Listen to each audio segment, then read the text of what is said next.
Looking through the crystal ball, can you picture this?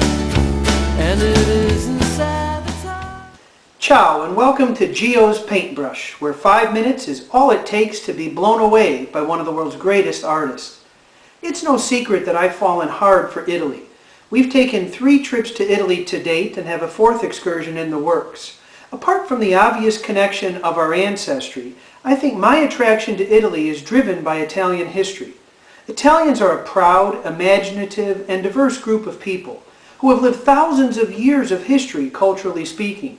As the world power, as a chaotic and disjointed collection of city-states unable to defend themselves from other nations, as a fascist dictatorship on the wrong side of history, and more recently, as a 21st century republic with full membership in the European Union. Italians have endured political oppression, corruption, organized crime, and all of life's trials by savoring the simplest, purest pleasures, like family, friends, food, wine, passionate conversation, and art. It was also travel through Italy, from the Amalfi Coast north to Lago di Maggiore and over to Venezia, with many stops in between, that first ignited my love of art, along with books by Luigi Barzini, Beppe Severnini, Rick Steves, and Simon Schama.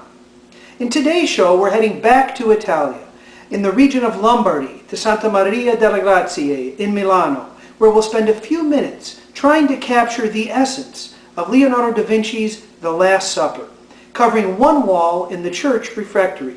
It's a masterpiece of legendary proportions. Thanks for joining us. An experimental and now iconic painting by one of the Italian Renaissance's legendary masters, Da Vinci's La Ultima Cena, The Last Supper in Italiano, was experimental because the artist used dry plaster when frescoes were ordinarily produced by applying paint on wet plaster, with one section completed at a time before the plaster hardened. While Da Vinci's experimental approach produced beautiful, brilliant colors, it also produced a fragile fresco requiring much maintenance over the years. And even after the most recent cleaning, the fading process continues, albeit at a slower rate in a modern, climate-controlled room. Da Vinci painted this work on a wall in the dining hall or refectory of Santa Maria della Grazie in Milano, where it stands today, having survived intensive Allied bombings during World War II that destroyed the room and the church, but miraculously not the wall holding the fresco. As the servants of Christ dined in this room for hundreds of years, the painting appeared to be an extension of the refectory itself, with Christ and his apostles dining at their own table, but among the people. Given Da Vinci's mastery of depth and perspective, the Italian countryside in the background seems so real, even today, that it's tempting to want to walk closer to it, like a room with a view.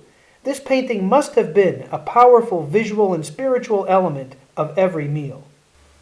While the purpose of the painting is fairly obvious, Christ breaks bread with his disciples, revealing the sacrifice he will soon make for all mankind, sending the apostles into a tumult by suggesting one of them will betray him, and establishing the Catholic rite of Holy Communion as a means of remembering this ultimate sacrifice as a penance for our sins.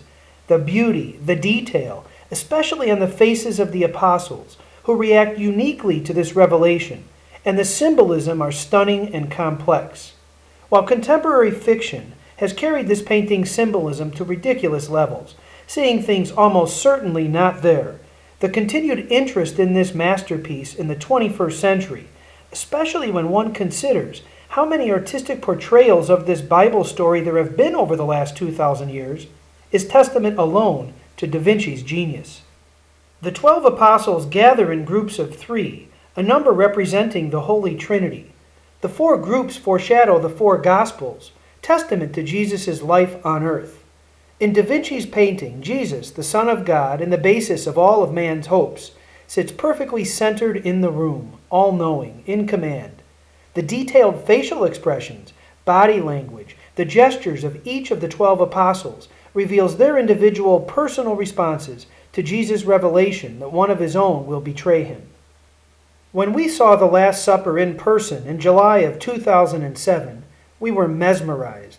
Visitors are allowed 15 minutes in the climate-controlled room, And when we were asked to move along, to the gift shop of course, we couldn't help but look back over our shoulders as we exited for one last look at Da Vinci's work, remarkable for its beautiful colors, its masterful portrayal of human facial expressions and physical gestures, its perfect demonstration of the Renaissance concept of classical symmetry, of balance, its experimental nature, and its placement of this crucial biblical scene in an Italian setting, both in the painting and in the refectory of Santa Maria della Grazie.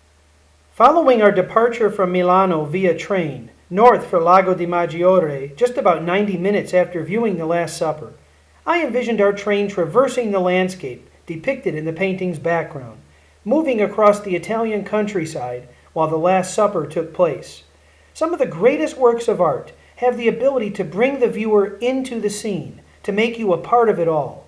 Whether standing in that church dining hall in Milan, or racing north on a train toward Stresa on a hot July afternoon, or even sitting home, remembering what it was like to see this painting in person, Da Vinci's Last Supper has that power.